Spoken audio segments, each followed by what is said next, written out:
Le Psychodon, agir pour la santé mentale présente.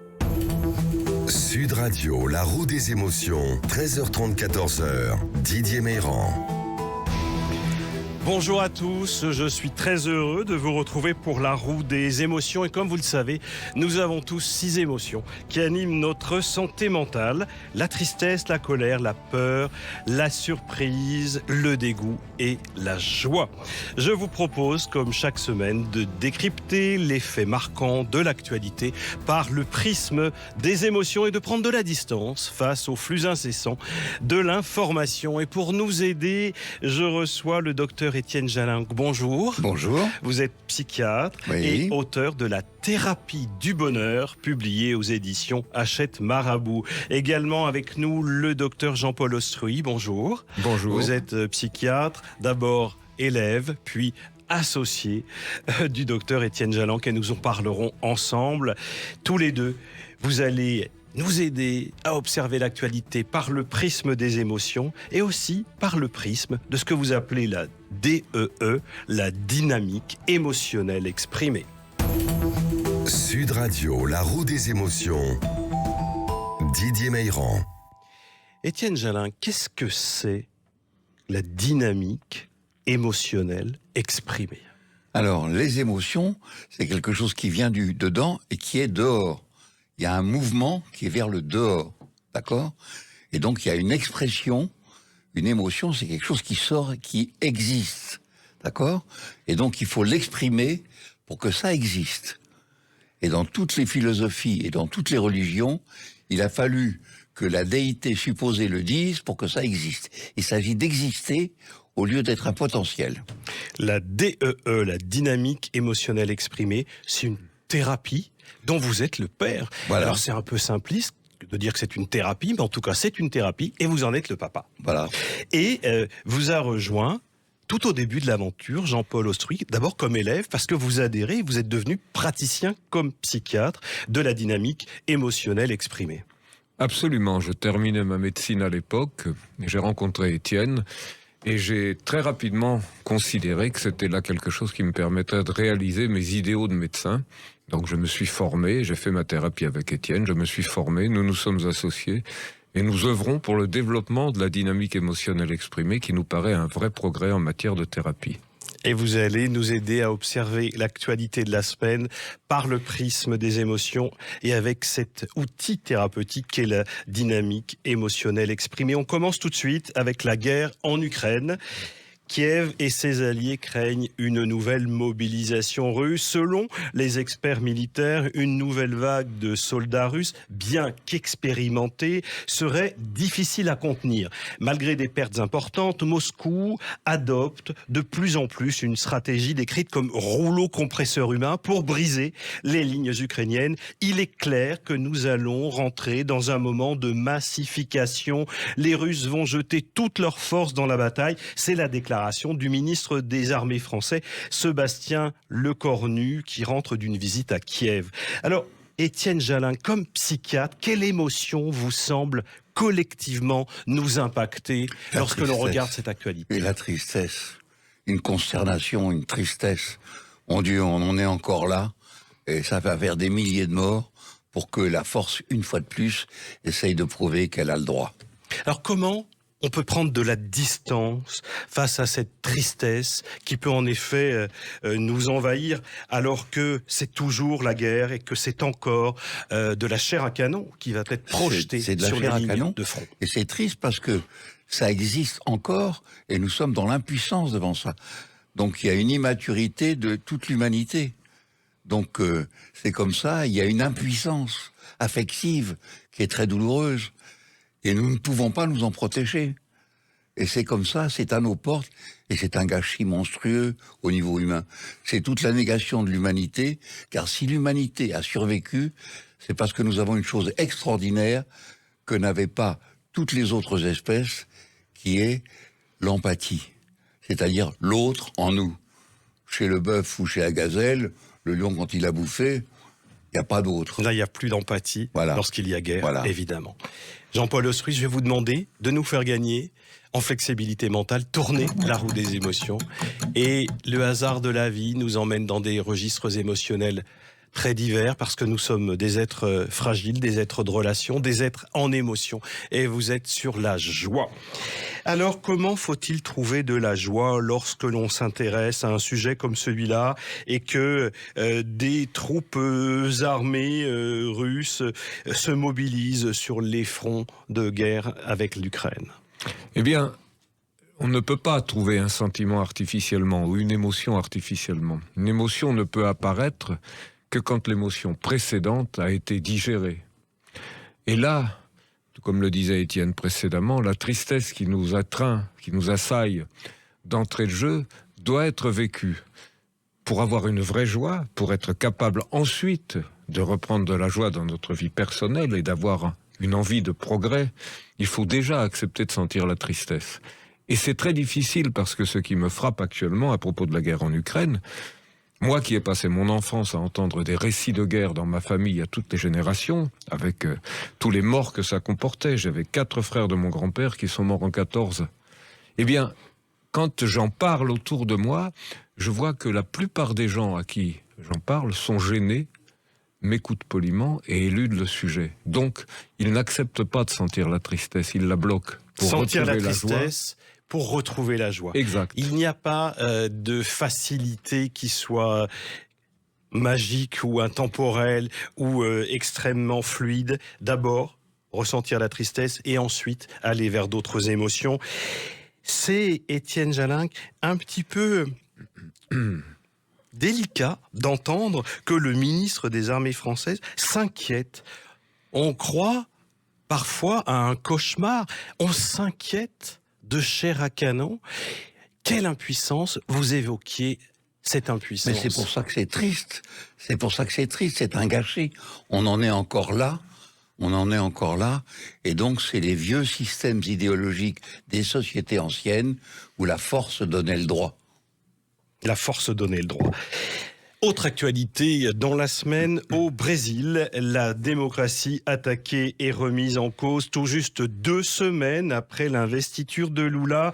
Des hordes de partisans de l'ex-président Bolsonaro ont attaqué les principaux lieux de pouvoir à Brasilia pour marquer leur refus d'accepter le résultat de la présidentielle. Tous les dirigeants, y compris Moscou, Pékin, mais aussi en France et en Europe et partout ailleurs dans le monde, ont unanimement condamné les insurgés. Ces scènes choquantes rappellent en effet celle de l'attaque du Capitole du 6 janvier 2021 à Washington.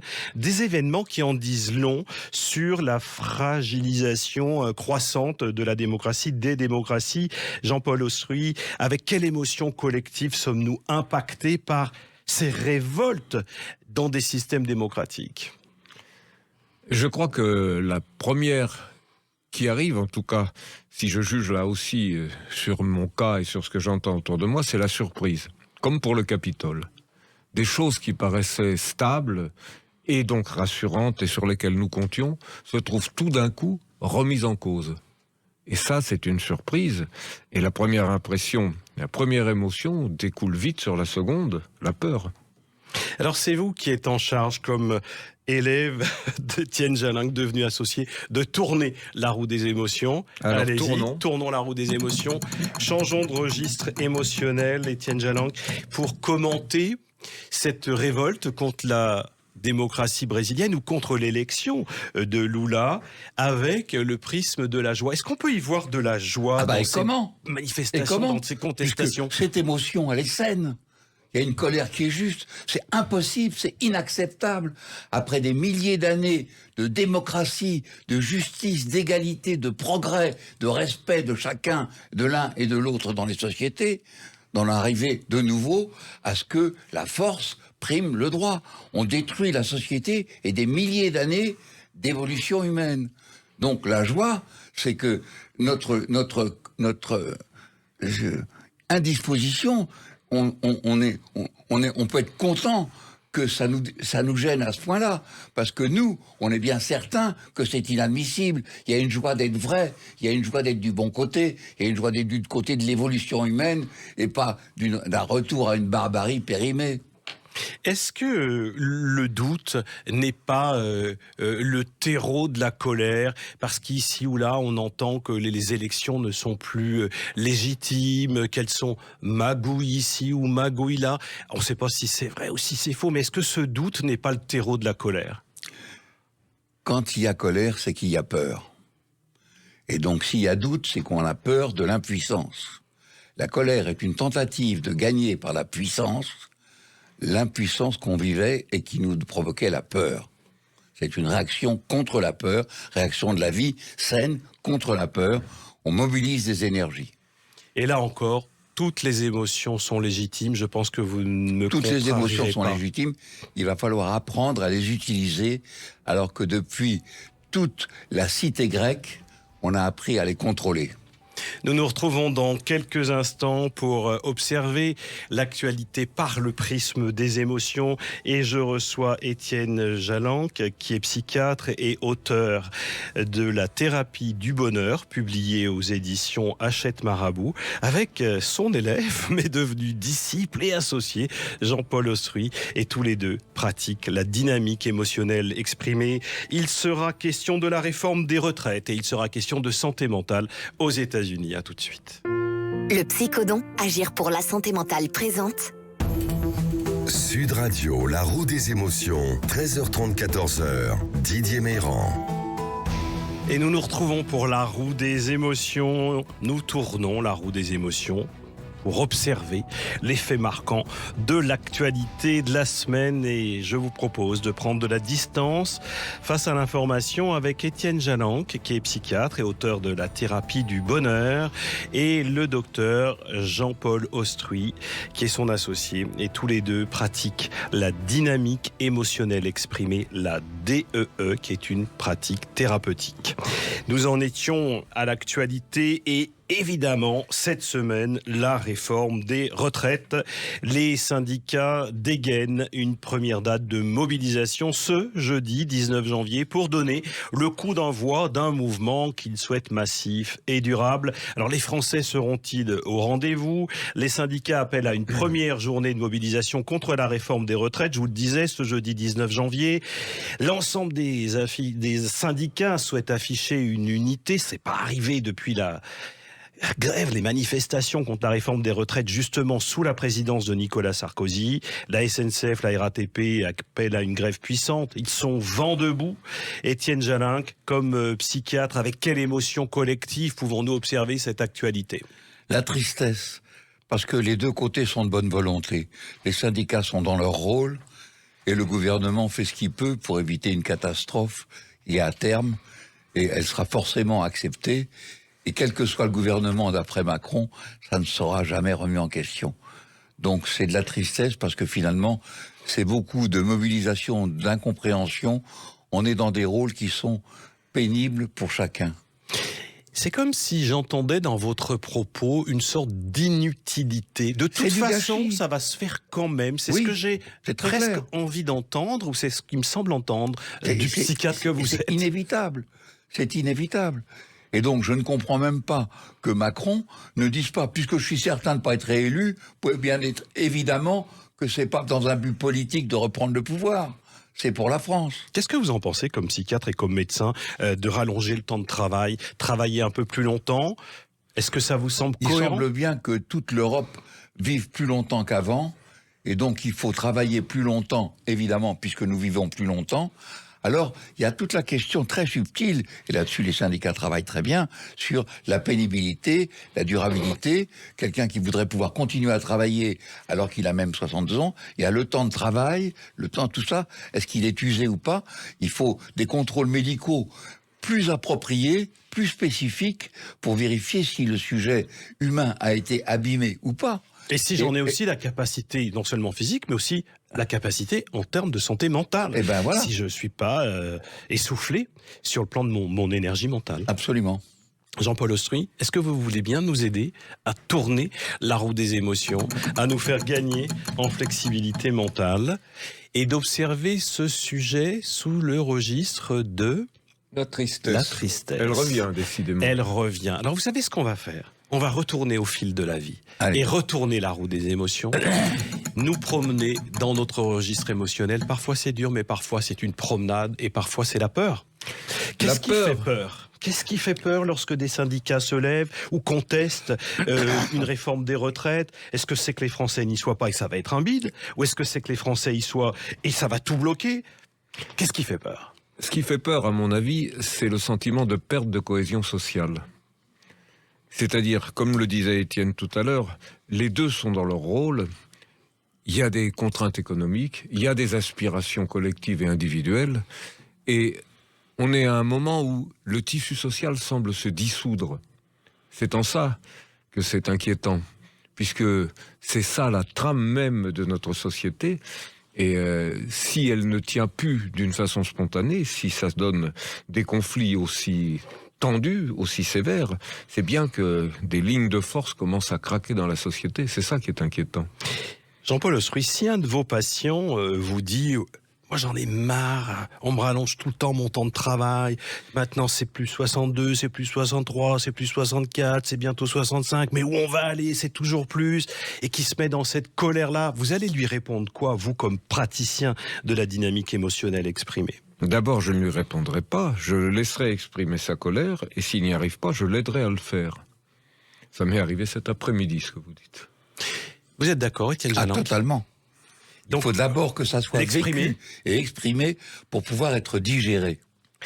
Alors, il y a aussi dans cette actualité ceux qui vont dire « Ah oui, mais alors ceux qui sont vent debout, la RATP, la SNCF, c'est déjà des gens bien payés, qui travaillent pas toujours plus que les autres, qui ont peut-être plus ou moins plus d'avantages que les autres. » Enfin, on peut entendre ce discours-là. Oui. Qu'est-ce qu'on fait avec ce type d'émotion exprimée justement par certains ? Ils se battent pour un idéal et c'est respectable. Les idéaux, la défense des idéaux, Jean-Paul Ostry, dans cette société, des clics et des clics, c'est encore des fondamentaux qui sont respectables. C'est non seulement respectable, mais indispensable. C'est-à-dire que s'il n'y en a plus, s'il n'y a plus ce ciment de désir collectif pour des valeurs unanimement reconnues comme bonnes, on est dans ce que je disais tout à l'heure, un début de dissolution des sociétés. En tout cas, il est difficile d'y voir clair, monsieur le psychiatre, lorsque l'on voit qu'ici, il peut y avoir manipulation médiatique des syndicats pour faire pression sur le président de la République ou le gouvernement, que là, la RATP, la SNCF aussi peuvent-ils parfois, et certains de leurs collaborateurs, et peut-être ou pas à juste titre, manipuler ces pressions syndicales pour faire pression sur leurs patrons, les otages qui sont les usagers, qui eux aussi en ont ras-le-bol. Bref, c'est quand même compliqué, c'est une sorte de méli-mélo émotionnel, Étienne Jalin. Oui, c'est jamais compliqué, mais c'est complexe. Si c'est compliqué, c'est insoluble. C'est complexe parce qu'il faut analyser les différentes forces et voir que finalement, au milieu de tout ça, il y a une non-compréhension et une non-communication au niveau émotionnel et affectif, au plan humain.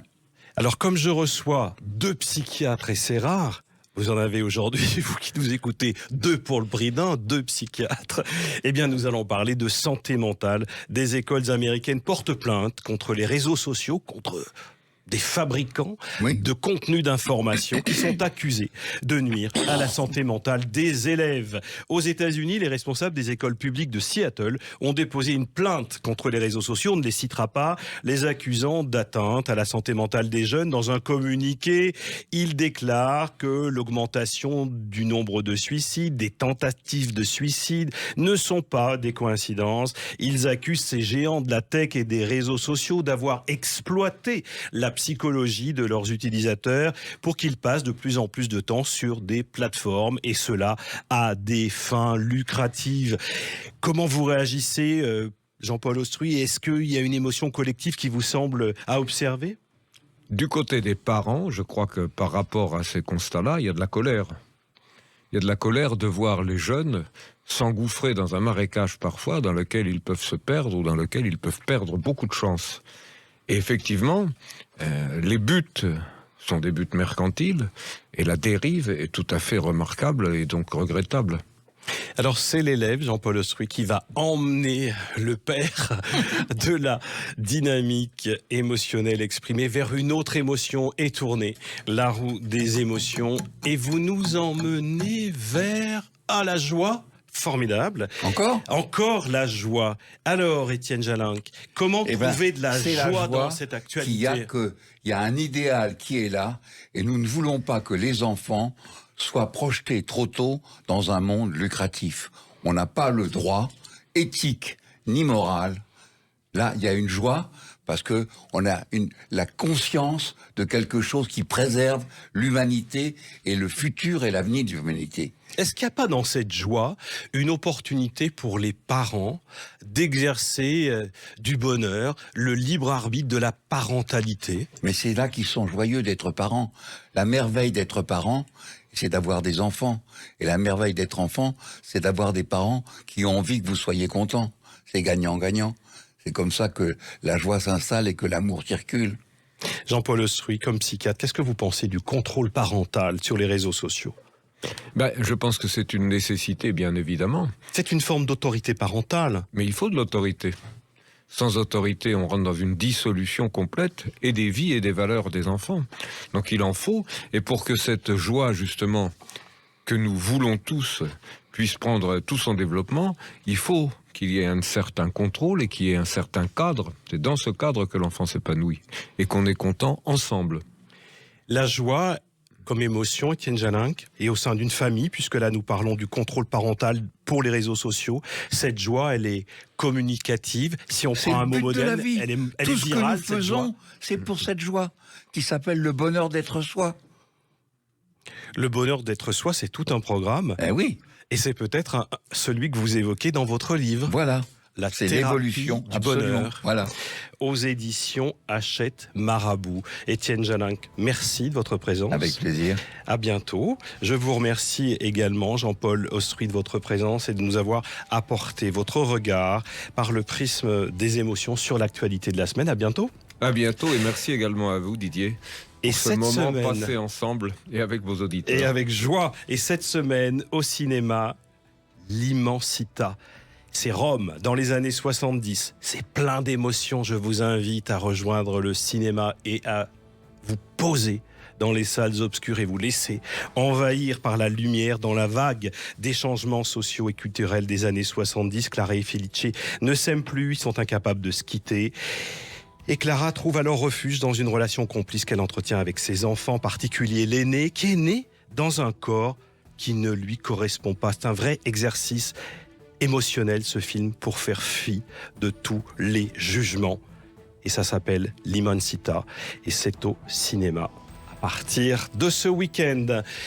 Bon week-end à toutes et à tous. Et à la semaine prochaine pour faire tourner la roue des émotions. Faire tourner la roue des émotions. Au revoir et merci. Sud Radio, la roue des émotions. Didier Meilran. Avec le Psychodon, agir pour la santé mentale.